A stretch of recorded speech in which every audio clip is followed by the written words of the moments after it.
It really is a watershed moment for democracy. The historic question posed to us is whether we're going to let democracy be overturned.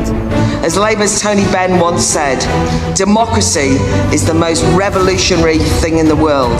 Too bloody right. Without it, we are voiceless subjects. With it, we're citizens with the power to change our destinies. Now is the time to take a step forward and to fight for our votes. Every last one of them. Please welcome to the stage, Claire Fox.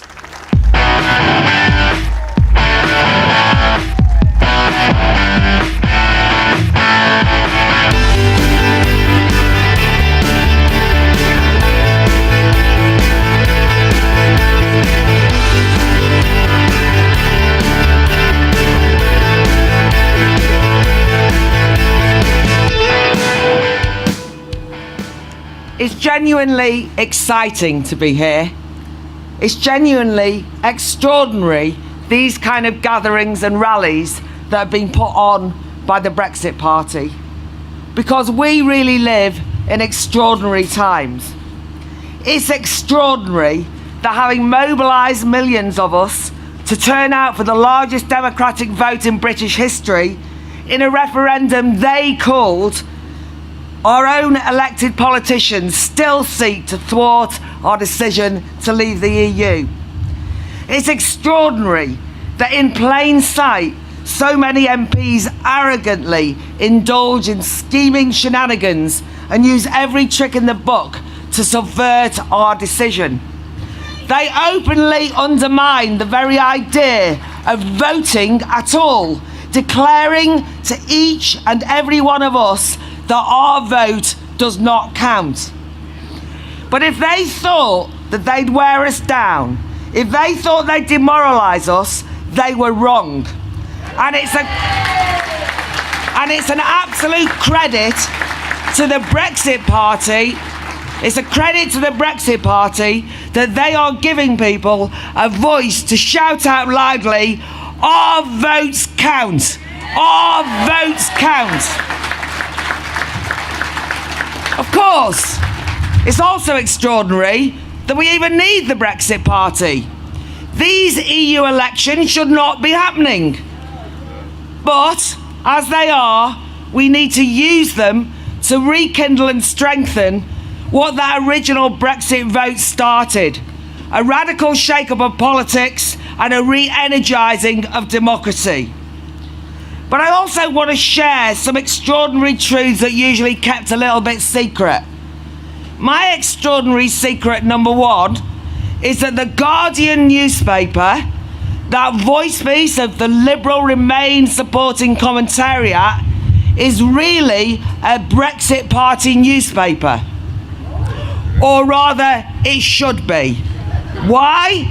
Because the Guardian's origins lie in precisely what the Brexit Party is fighting for: the importance of universal suffrage and respecting ordinary people's right to be represented. The Guardian newspaper was founded 200 years ago by a young cotton merchant, John Edward Taylor.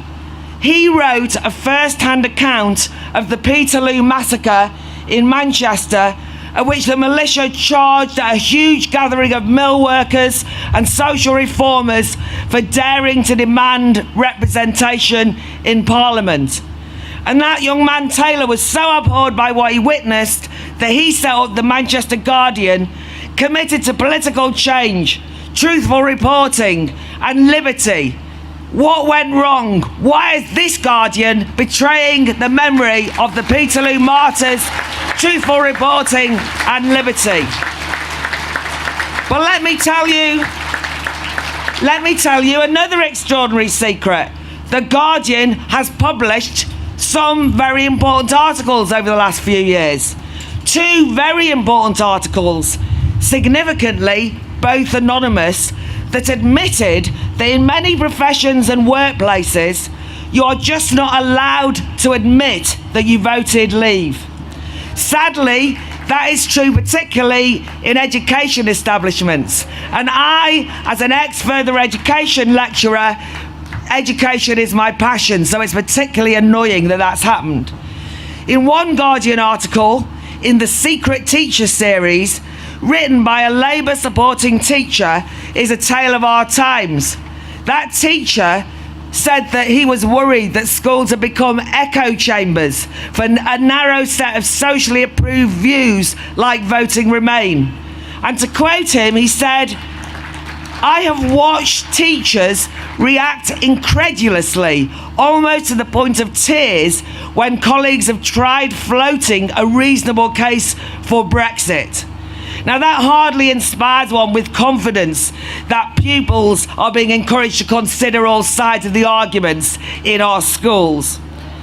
In another article by an anonymous university lecturer, the headline read, "I voted Brexit. Why do academic colleagues treat me like a pariah?" And it went on to note, universities are supposed to welcome open debate. Yet I worry the fact I voted for Brexit may harm my prospects. What an extraordinary, shameful thing that by admitting that you voted alongside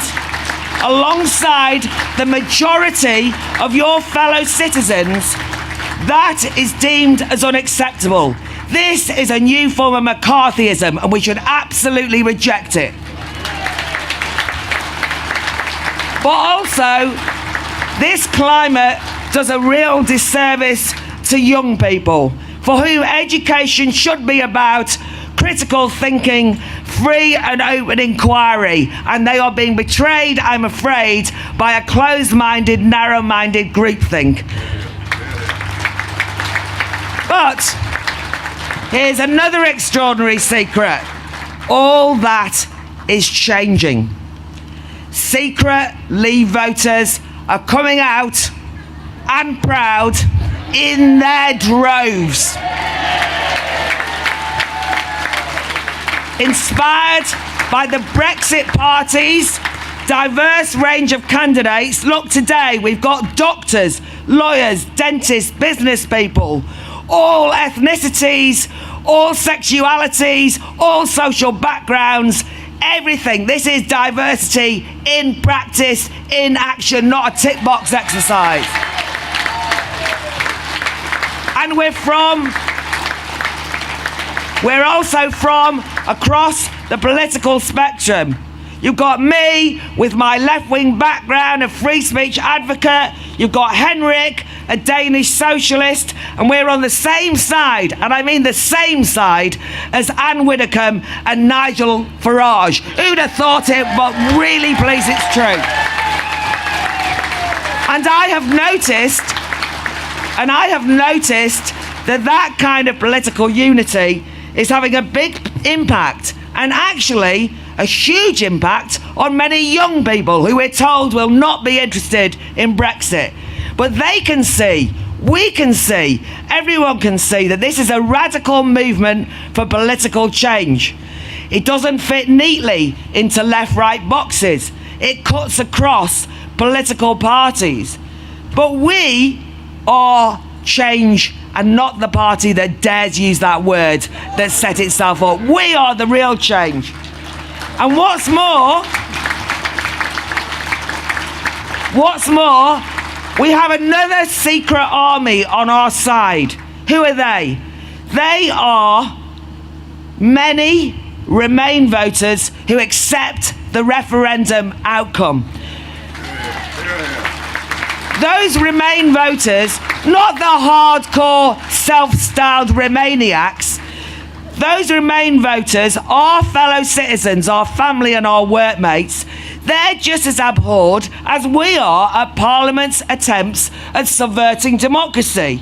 And more of them are now looking at the Brexit Party and see it as a party that will represent their own commitment to popular sovereignty. This is just the tip of the iceberg. My final extraordinary fact: we've got a secret weapon. It's called hope. Hope. Too often, I know anyway, about you, over the last 3 years, I felt so frustrated. I've been so furious. I've become disillusioned, bitter, shouting at the telly from the sofa, sometimes being on the telly and shouting at the sofa. But now, at this moment, now we have a chance to be positive. We should use these EU elections to renew our commitment to democracy, to kickstart a new politics, to debate new ideas for the future. Sometimes, let's be honest, the Brexit debate can be a bit negative. We've all been subject to mudslinging, insults, vicious trolling, scurrilous, salacious accusations. It's horrible, and sometimes we want to fight back like with like. But, to quote Michelle Obama, not something I do every day, when they go low, we go high. We are the ones with a message of hope. We are the ones with a mission to restore trust in democracy. Our message is to young and old, Leaver, Remainer, to every Democrat, it is worth voting. It is worth being politically engaged. There's a world out there to change for the better, and we can do it. But we can only do it if we defend democracy now. So I want you to do something extraordinary on May the 23rd. Vote Brexit Party in your millions. We shall overcome. Thank you, everybody. Claire Fox, ladies and gentlemen, isn't she great?